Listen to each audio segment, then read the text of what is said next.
రాష్ట్రంలో అకాల వర్షాల వల్ల రాష్ట్ర వ్యాప్తంగా రైతులు తీవ్రంగా నష్టపోయారు. రైతుల కళ్ళల్లో దుఃఖం, ఆవేదన చూస్తూ ఉంటే కడుపు తరుక్కుపోతా ఉంది. నిజంగా చెప్పాలంటే వారం 10 రోజుల నుంచి మార్కెట్ యార్డుకు ధాన్యం తెచ్చిన 10 రోజుల నుంచి కూడా ప్రభుత్వం కొనుగోలు ప్రక్రియ జరపకపోవడం వల్ల వర్షాల వల్ల ధాన్యం తడిచిపోయింది. ముఖ్యంగా ఇప్పటికే కాంటా అయిన సంచులు తడిచిపోయినాయి, కాంటా కానటువంటి సంచులు తడిచిపోయి ఉన్నాయి. ఒక మార్కెట్లో దాదాపు 500 కుప్పలు ఉన్నాయి. 500 కుప్పలు అంటే 100 లారీల సరుకు తడిచిపోయింది. ప్రభుత్వం మీద రాష్ట్ర వ్యాప్తంగా కూడా ఏ జిల్లాలో చూసినా కూడా వడ్లు కొనడంలో ఆలస్యం అవుతా ఉంది. వడ్ల కుప్పల మీదనే రైతులు వడ్ల కుప్పల మీదనే రైతులు చనిపోతున్న పరిస్థితి ఉంది. రాష్ట్ర వ్యాప్తంగా ఇప్పటికీ 5 రైతులు మార్కెట్ యార్డ్లో పడిగాపులు కాస్తూ దీనంగా ఎదురు చూస్తూ హార్ట్అటాక్తో కానీ వివిధ కారణాల వల్ల ధాన్యపు కుప్పల మీదనే రైతులు చనిపోయిన పరిస్థితి ఉంది. ఏప్రిల్ 15 జగిత్యాల జిల్లా కతలాపూర్ గ్రామంలో జలపతి రెడ్డి అనే రైతు మార్కెట్ యార్డ్లోనే చనిపోవడం జరిగింది. ఏప్రిల్ 21 మహబూబాబాద్ జిల్లా తొర్రూరు మండలంలో చీర్లపాలెం అనే గ్రామంలో మహిళా రైతు ప్రేమలత మార్కెట్ యార్డ్లో ధాన్యాన్ని తెచ్చి అక్కడే 2-3 రోజులు పడిగాపులు చేస్తూ చనిపోవడం జరిగింది. ఏప్రిల్ 26 సిద్దిపేట జిల్లా చేర్యాల మండలంలో ఆకునూరు గ్రామంలో హనుమయ్య అనే రైతు వడ్ల కుప్ప మీదనే ఆకునూరు గ్రామం చేర్యాల మండలం సిద్దిపేట జిల్లాలో చనిపోవడం జరిగింది. ఏప్రిల్ 22 మహబూబాబాద్ జిల్లా నెల్లికుదురు మండలం అక్కడ బిర్రు వెంకన్న అనే రైతు ధాన్యం తెచ్చి ధాన్యం కుప్ప మీదనే చనిపోవడం జరిగింది. ఇట్లా చాలామంది రైతులు, అంటే ఇవి నిజంగా ఇవి నార్మల్ డెత్స్ కావు, ప్రభుత్వ నిర్లక్ష్యం వల్ల జరిగినటువంటి చావులు. ఒక రకంగా చెప్పాలంటే ఇవి ప్రభుత్వ హత్యలు. రైతులు ఇవాళ ఇట్లా చనిపోతున్నా ఈ ప్రభుత్వానికి చీమ గుట్టినట్టు కూడా లేదు. అందాల పోటీల మీద ఉన్న శ్రద్ధ రైతుల మీద లేకపోవడం సిగ్గుచేటు. ముఖ్యమంత్రి గారు అందాల పోటీల మీద రివ్యూలు పెడుతుండే, ఎంత గొప్పగా అందాల పోటీలు పెట్టాలన్నారు. అందాల పోటీలు కడుపు నింపుతాయా? దేనికోసం? ఒకవైపు రాష్ట్రంలో రైతులు పిట్టల్లాగా రాలిపోతా ఉన్నారు, ధాన్య కుప్పల మీద రైతులు చనిపోతా ఉన్నారు. రోజుల తరబడి ధాన్యం కొనే దిక్కులేక దయనీయమైనటువంటి స్థితిలో రాష్ట్రంలో రైతులు ఉన్నారు. ముఖ్యమంత్రికి పట్టదు, మంత్రులకు పట్టదు. ఆ రోజు ప్రతిపక్షంలో ఉన్నప్పుడు మాత్రం ఊకదంపుడు ఉపన్యాసాలు కొట్టిండ్రు. పొల్లు చేస్తుండ్రు, 5 కిలోల తరుగు తీస్తుండ్రు అని మాట్లాడిండ్రు ఆ రోజు. ఇవాళ రండి ఏం చెప్తున్నారో రైతులు ఒకసారి వినండి చెవులుంటే. ఇలా 5 కిలోల తరుగు తీస్తున్నారు. ప్రతి క్వింటాల్కు 5 నుంచి 6 కిలోల తరుగు తీస్తూ ఉన్నారు. ఎంక్వైరీ చేయి, తరుగు తీసినటువంటి మిల్లుల మీద అధికారుల మీద యాక్షన్ తీసుకో. ఎంత క్లిష్టమైన సమయం అంటే రైతులకు పాపం. ఒకవైపు రాష్ట్ర ప్రభుత్వం రైతులకు ఇచ్చినటువంటి మాటలు, రైతులకు ఇచ్చిన హామీలు అమలు చేయక, కనీసం కేసీఆర్ గారి ప్రభుత్వం ఇస్తున్నటువంటి పథకాలను కూడా అమలు చేయక చాలా ఇబ్బందుల్లో ఉన్నారు రైతులు. ఎందుకంటే అసలే కాంగ్రెస్ ప్రభుత్వం చేతిలో వరుసగా మోసపోతున్నారు రైతులు. రైతు బంధు రాక, రుణమాఫీ జరగక, రైతు బీమా అమలు చేయక, తరుగు పేరు మీద కోతలు, తడిసిన ధాన్యంతో తిప్పలు. ఇవాళ ఎట్లయిపోయిందంటే వాళ్ళ పరిస్థితి పాపం చాలా ఇబ్బందికరంగా ఉంది రైతుల పరిస్థితి. ప్రభుత్వం నుంచి కనీసం ఒక ధైర్యం చెప్పే మాట వస్తుందేమో, ఏదైనా ప్రభుత్వం ఉపశమనం కల్పిస్తుందేమో, ప్రభుత్వం ఏమైనా చర్యలు తీసుకుంటుందేమో అని ఎదురు చూస్తున్నటువంటి రైతులకు తీవ్ర నిరాశ మిగులుతూ ఉంది.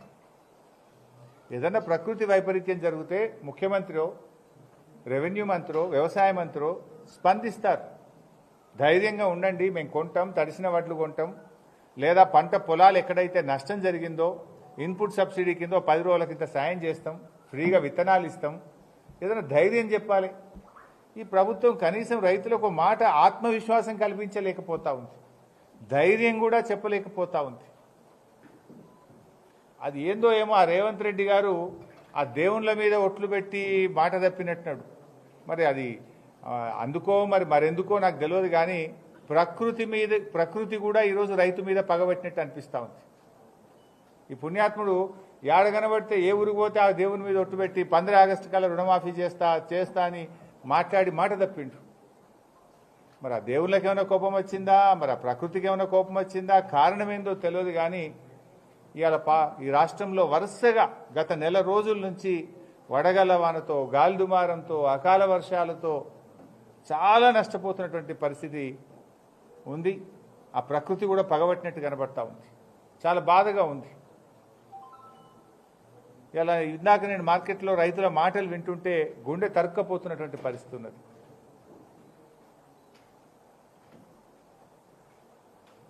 ఇవాళ కొంతమంది రైతులు కలిస్తే 6 కిలోలు 5 కిలోలు తరుగు తీస్తుండని, టార్పలిన్ కవర్లు లేవని, ప్యాడీ క్లీనర్లు సరిపడా లేవని, లారీలు రావడం లేదని సమస్యలు ఏకరువు పెడతా ఉన్నారు. ఇంతకంటే ప్రభుత్వానికి ప్రాధాన్యత ఏంది అని అడుగుతా ఉన్నా. గొప్పలు చెప్తున్నారు, ఇంత పంట పండింది, దేశంలో అత్యధిక పంట పండింది అని చెప్తున్నారు. గొప్పలు చెప్పుడు సరే, ఆ రైతుల తిప్పలు పట్టించుకోండి.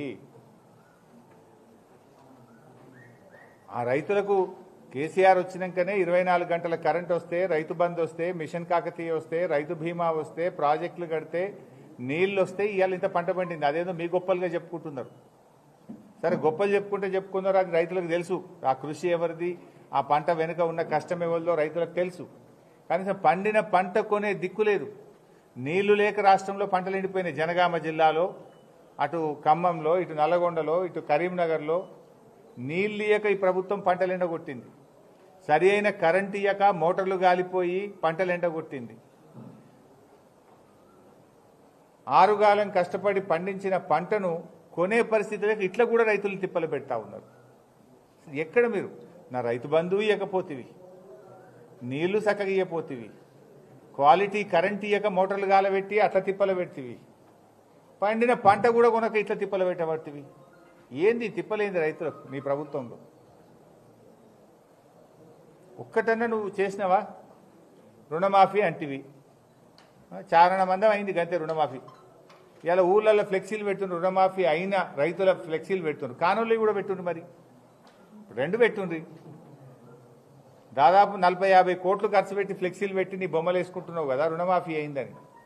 మరి ఆ ఊళ్ళో రుణమాఫీ కానటువంటి రైతుల పేర్లు కూడా లిస్టు పెట్టరా? అది మరి నువ్వు అది ఎవరన్నా పెట్టంగా ఆపుతుర్రా? చారణ మందికి చేసి రుణమాఫీ అయిపోయిందని ఊళ్ళలో లిస్టు పెట్టి ప్రచారం చేసుకుంటున్నావు, నీ బొమ్మలు వేసుకుంటున్నావు రేవంత్ రెడ్డి గారు. అదే గ్రామ పంచాయతీ దగ్గర కానటువంటి రైతుల ఫ్లెక్సీలు కూడా పెట్టండి. ఆ ఊర్లో ఇంకెంతమందికి రైతు బంధు రాలేదు, రుణమాఫీ కాలేదో ఫ్లెక్సీలు పెట్టండి. వానకాలం రైతు బంధు ఇయ్యలేదు కదా, ఆ ఫ్లెక్సీ కూడా కట్టు. యాసంగిలో కేవలం 1 వంతు ఇచ్చినావు, 2 వంతులు రైతు బంధు ఎగ్గొట్టినావు, ఆ ఫ్లెక్సీలు కూడా కట్టు. 3-4 వేలు ఇచ్చినా ఇంకో 4-5 వేలు ఎగ్గొట్టిన రైతు బంధు అని కూడా ఫ్లెక్సీ కట్టుకో. వానకాలం రైతు బంధు మొత్తానికి ఎగ్గొట్టినా అని ఫ్లెక్సీ కట్టు. ఇవెందుకో కట్టవు ఫ్లెక్సీలు. కరోనా ఉన్న కష్టకాలంలో కేసీఆర్ గారు క్రమం తప్పకుండా టైం మీద రైతు బంధు ఇచ్చిండు. ఏనాడు రైతు బంధు కేసీఆర్ జమానాలు ఆగలే. 11 విడతల్లో 83,000 కోట్ల రూపాయల రైతు బంధు ఇచ్చిండు కేసీఆర్ గారు. నీకు ఒక్కసారి కూడా ఇవ్వకపోతేవి చక్కగా? ఒక్కసారి ఇచ్చినావా నీ గవర్నమెంట్ వచ్చినాక కరెక్ట్గా రైతు బంధు ఇయ్యవైతివి, రుణమాఫీ చేయవైతివి, వడ్లు కొనవైతివి, కరెంటు చక్కగా ఇయ్యవైతివి, నీళ్లు ఇయ్య శాతగాదా? చేసింది ఏంది రైతుల కోసం? నీ వరంగల్ డిక్లరేషన్ ఏమైంది అని నేను అడుగుతా ఉన్నా.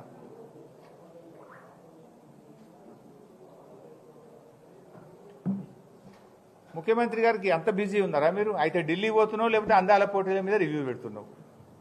మొన్న 3 రోజులు ఢిల్లీ పోయేస్తేవి, ఇప్పటికి ఎక్కే విమానం దిగే విమానం అదే తప్ప రైతుల గురించి ఎన్నడూ ఆలోచించినావు నువ్వు? అందాల పోటీల మీద ఉన్న శ్రద్ధ అన్నదాతల అవస్థల మీద ఈ ప్రభుత్వానికి లేకుండా పోయింది. ఇవాళ మామిడి రైతులు చాలా నష్టపోయారు. నేను ఉదయం నుంచి నాకు రాష్ట్ర వ్యాప్తంగా చూస్తున్నా, జిల్లా వ్యాప్తంగా చూస్తున్నా, మా నియోజకవర్గంలో కూడా చూస్తున్నా, అసలు ఒక్క కాయ లేకుండా పడిపోయింది. ఏం గాలి దుమార, మొత్తం ఇండ్ల మీద రేకులు లేచిపోయినాయి, చాలా చోట్ల చెట్లు పడిపోయినాయి, మామిడికాయ ఒక్కటి లేకుండా పడిపోయింది. ఇవాళ చాలా పరేషాన్ ఉన్నారు మామిడి రైతులు. ఏది హార్టికల్చర్ శాఖ ఏంది? మేము కనీసం ఆ మామిడి రైతులు కొమ్మలు ఇరిగిపోయినాయి, కాయలు పోయినాయి. అరే ధైర్యంగా ఉండండి, మీకు ఏదైనా ఎకరానికి 30,000 ఇస్తాము, ఏదైనా సాయం చేస్తాము, ఇన్సూరెన్స్ ఇస్తాము, ఏది వేయడమే. మీరు చెప్తుంది కదా పంటల బీమా చేస్తాము, ఇది చేస్తాము, అది చేస్తామని ఎలక్షన్ల ముంగట ఓట్లు వేయించుకున్నందుకు చాలా చెప్తుంది. మరి కొమ్మలు ఇరిగిపోయి కాయలు పోయి ఇవాళ ఏడుస్తున్నటువంటి రైతులకు మీ ధైర్యం ఏది?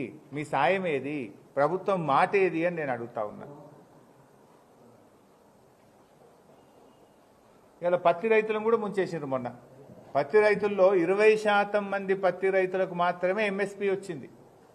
మిగతా 80% మంది పత్తి రైతుల దగ్గర మొత్తం బ్రోకర్లు కొన్నారు. బ్రోకర్లు కొని సీసీఐకి ఎక్కువ ధరకు అమ్ముకున్నారు. ఇది బీఆర్ఎస్ పార్టీ బయటకు తెచ్చిన తర్వాత ఇప్పుడు ప్రభుత్వం విజిలెన్స్ ఎంక్వైరీకి ఆదేశించింది. విజిలెన్స్ కాదు, దీని మీద సిబిఐ విచారణ జరపాలి. కేంద్ర ప్రభుత్వం బీజేపీ, ఎందుకంటే సీసీఐ కేంద్ర ప్రభుత్వ కంట్రోల్లో ఉంటుంది, సీసీఐ అనేది కేంద్రం ఆధీనంలో ఉంటుంది. మరి ఇలా సీసీఐఏ అవినీతికి పాల్పడ్డది. మధ్య దళారీలు, బ్రోకర్లు, ఈ సీసీఐ అధికారులు కలిసి దాదాపు 3,000 కోట్ల రూపాయలు పత్తి రైతులకు నష్టం జరిగింది.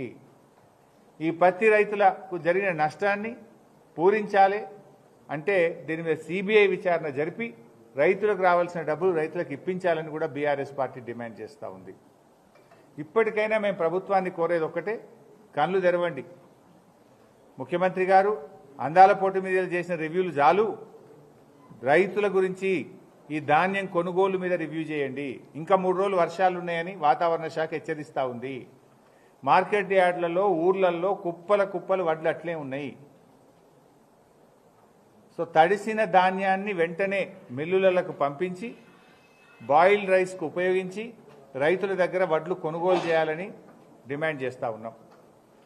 ఎందుకంటే అవి మొలకలెత్తే ప్రమాదం ఉంది. ఇప్పుడు మేము చూసినాం మార్కెట్లో వాసన వస్తూ ఉంది, బాగా స్మెల్ వస్తూ ఉంది. ఇంకా కొద్ది గంటలు లేట్ అయిపోతే మొలకెత్తుతుంది. అందువల్ల తడిసిన ధాన్యాన్ని తక్షణమే కొనుగోలు చేయండి.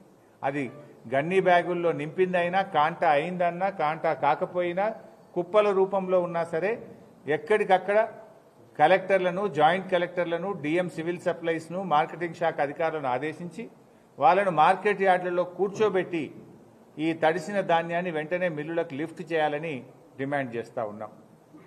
2, వ్యవసాయ మంత్రి గారు గొప్పగా చెప్తున్నాడు, 48 గంటల్లో వడ్లకు పైసలు ఇస్తున్నామంటున్నాడు.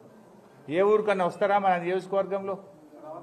10 రోజుల దాకా వడ్ల పైసలు వస్తలేవు. 10 రోజులైనా ఇంకా వడ్ల పైసలు పడతలేవు.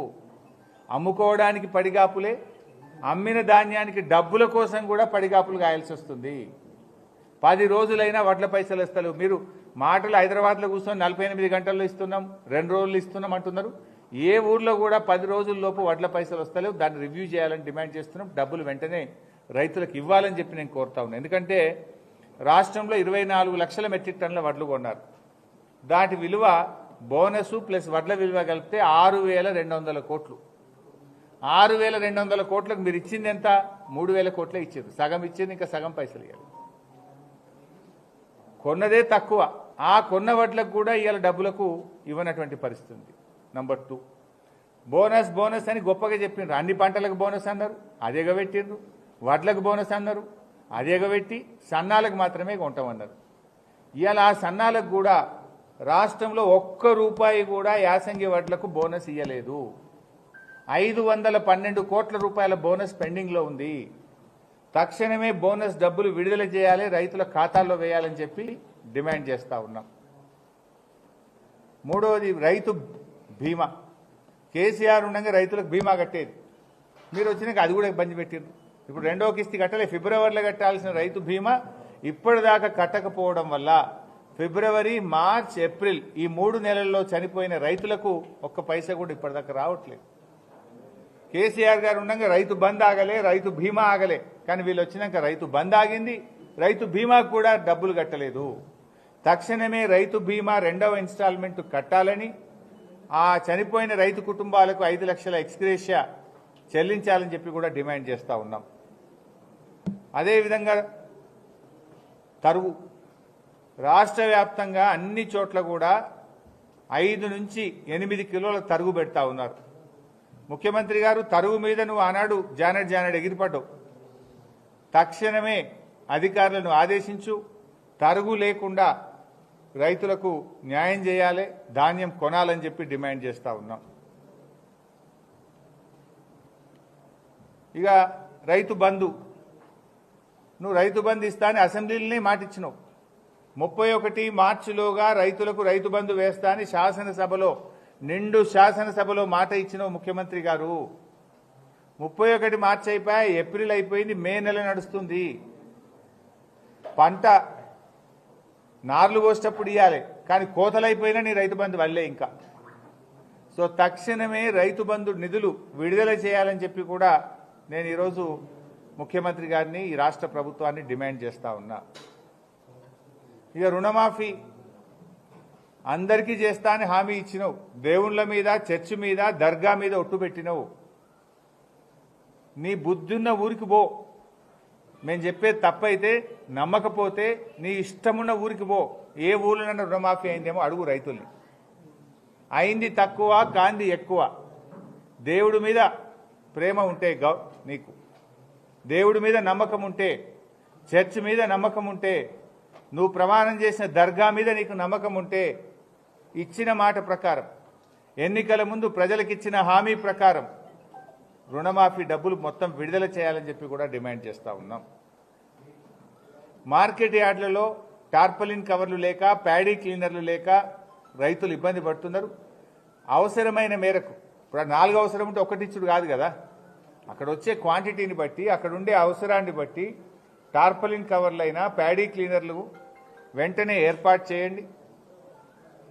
ఆర్టీఏ డిపార్ట్మెంట్ను ఆదేశించి ప్రతి ఎంవీఐని మార్కెట్ యార్డ్లో ఒకరిని కూర్చోబెట్టి అవసరమైన లారీలను వెంటనే తెప్పించే విధంగా జిల్లా కలెక్టర్లకు, ఆర్టీఏకు ఆదేశాలు ఇవ్వాలని కూడా ప్రభుత్వాన్ని డిమాండ్ చేస్తూ ఉన్నాం. ఈ ప్రభుత్వానికి పరిపాలన చేతనైతే లేదు. వడ్లు కొనడం అంటే అన్నీ ఆలోచించాలి కదా, మిల్లు టైఅప్ కానీ, ట్రాన్స్పోర్ట్ టైఅప్ కానీ, అవసరమైన ప్యాడీ క్లీనర్లు కానీ, టార్పలిన్స్ కానీ, అవసరమైన హమాలీ కానీ సమన్వయం చేయట్లేదు. ఎట్లయిపోయిందంటే గాల్లో దీపం లెక్క అయిపోయింది రాష్ట్రంలో పరిపాలన. గాల్లో దీపం లాగా అయిపోయింది మీ పాలన. పట్టింపు లేదు. ఆ రోజు మీరు ప్రతిపక్షంలో ఉన్నప్పుడు వడ్ల కొనుగోలు కేంద్రాలు తిరిగింది కదా, ఇప్పుడు తిరిగారు, మంత్రులు తిరిగారు, ముఖ్యమంత్రి తిరిగారు. ఇప్పుడు రండి మంత్రులు, ముఖ్యమంత్రులు, అందాల పోటీల మీద రివ్యూలు కాదు, రండి ఊర్ల పొన్న రండి, మనకు అన్నం పెట్టే రైతుకు ఆసరగా నిలుద్దాం. రండి ఊర్లలోకి వచ్చి తిరగండి, కొనుగోలు కేంద్రాలు తిరగండి. సో ఇప్పటికైనా రాష్ట్ర వ్యాప్తంగా వెంటనే ప్రభుత్వం స్పందించి రైతులకు భరోసా కల్పించాలి, తడిసిన ధాన్యాన్ని కొనాలి. అదేవిధంగా నష్టపోయిన రైతులు ఏవైతే పండ్ల తోటలు కానీ, కూరగాయల తోటలు కానీ, వరి పంట కానీ, ఏ పంట నష్టం జరిగినా ఎకరానికి 20,000 రూపాయల ఇన్పుట్ సబ్సిడీ అందించి రైతుల్ని కాపాడుకోవాలని చెప్పి ప్రభుత్వాన్ని మేము కోరుతా ఉన్నాం.